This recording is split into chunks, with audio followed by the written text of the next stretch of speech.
Pernah kepikiran nggak, gimana sih caranya kita tahu kondisi keuangan sebuah negara di mata dunia? Nah, ada yang namanya neraca pembayaran. Anggap aja nih semacam rapor lengkap yang mencatat semua, transaksi ekonomi antara satu negara dengan negara-negara lain. Pertanyaan ini nih, intinya, negara kita ini sebetulnya tim yang mana? Tim yang lebih banyak dapat duit dari luar, atau justru tim yang lebih banyak belanja keluar? Nah, jawabannya itu punya dampak langsung ke kita semua loh.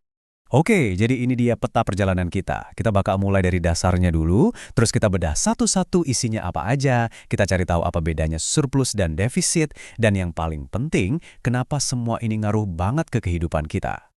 Yuk, kita mulai dari fondasinya. Sebenarnya, apa sih neraca pembayaran itu? Gampangnya gini deh, ini tuh kayak buku kas raksasa milik negara.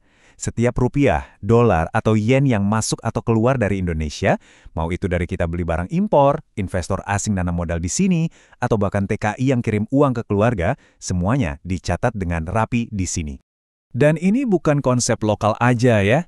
IMF yang bisa kita anggap sebagai wasit ekonomi dunia, pakai definisi standar ini. Ini nunjukin kalau neraca pembayaran itu adalah alat ukur kesehatan ekonomi yang diakui secara global. Penting banget kan? Nah, ini yang menarik.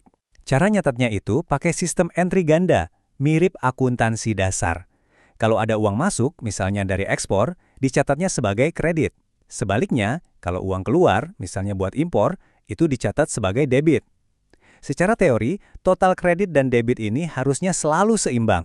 Sekarang, ayo kita bedah bagian pertama dari rapor ini, namanya transaksi berjalan. Bayangin aja, ini kayak laporan pemasukan dan pengeluaran harian sebuah negara. Di dalamnya ada 4 komponen utama. Pertama, perdagangan barang. Ini yang paling gampang dilihat ya, kayak ekspor sawit atau impor handphone. Kedua, ada jasa. Contohnya uang yang dibelanjain terus asing di Bali. Terus ada pendapatan dari investasi kita di luar negeri. Dan terakhir, transfer uang kayak kiriman dari TKI atau bantuan luar negeri. Lihat deh gambar kapal kargo ini. Aktivitas kayak gini nih, bagian terbesar dari transaksi berjalan. Kapal-kapal kontainer yang lalu lalang di lautan ini ibarat aliran darah bagi ekonomi global, dan setiap isinya itu tercatat. Oke, selanjutnya kita geser ke bagian yang ngulusin pergerakan uang yang lebih besar, yaitu investasi jangka panjang. Namanya transaksi modal dan finansial. Tabel ini ngejelasin bedanya dengan sangat jelas. Transaksi berjalan itu sifatnya rutin, berulang, kayak ekspor-impor bulanan. Nah, kalau transaksi modal itu lebih jarang, skalanya besar, contohnya kayak hibah buat bangun jembatan atau transfer hak paten. Khusus di dalam transaksi finansial, kita ngomongin soal investasi. Ada FDI, ini komitmen serius. Misalnya perusahaan asing bangun pabrik di sini. Terus ada investasi portofolio. Ini lebih kayak jual beli saham atau obligasi. Nah, yang ini duitnya bisa masuk keluar dengan cepat banget. Keduanya ini penting buat jadi bensin pertumbuhan ekonomi kita. Nah, setelah semua transaksi tadi dijumlahkan, kita sampai di kesimpulan akhirnya. Di rapornya, negara kita ini nilainya plus atau minus, surplus atau defisit. Ini nih contohnya kalau lagi surplus. Di triwulan 3 2024, neraca pembayaran Indonesia surplus 5,9 miliar dolar. Artinya apa? Simple, artinya uang yang masuk Indonesia lebih banyak daripada yang keluar. Bagus kan? Sekarang kita bandingin. Di triwulan 1 2025 ada defisit kecil, sekitar 0,8 miliar dolar.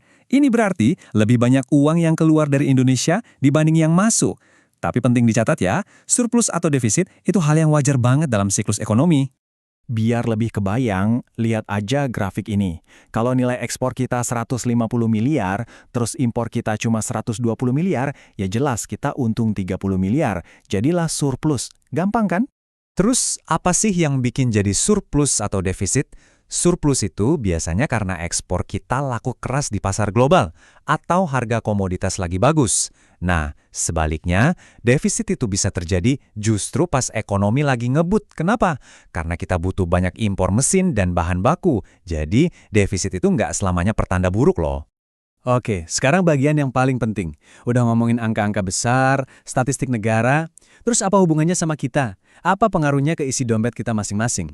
Gini nih alurnya. Kalau negara kita defisit terus-terusan dalam jumlah besar, nilai tukar rupiah bisa melemah. Kalau rupiah melemah, semua barang impor harganya jadi naik. Dari gadget yang kita pakai, sampai gandum buat mie instan yang kita makan. Nah, kenaikan harga barang impor inilah yang akhirnya bisa bikin inflasi di dalam negeri. Nggak cuma itu, neraca pembayaran ini juga bisa nentuin suku bunga pinjaman kita. Buat nutupin defisit, Bank Indonesia bisa aja naikin suku bunga, biar investor asing mau taruh uang di sini. Akibatnya, cicilan KPR atau kredit usaha kita bisa jadi lebih mahal. Ini juga yang nentuin seberapa tebal dompet darurat alias cadangan devisa negara kita. Analisis ini ninggalin kita sama satu pertanyaan besar. Defisit itu sering banget dianggap sebagai rapor merah. Tapi gimana kalau defisitnya itu karena kita lagi banyak-banyaknya impor mesin buat bangun pabrik baru yang nantinya bakal jadi sumber ekspor di masa depan? Jangan-jangan itu adalah sebuah investasi yang memang harus dibayar.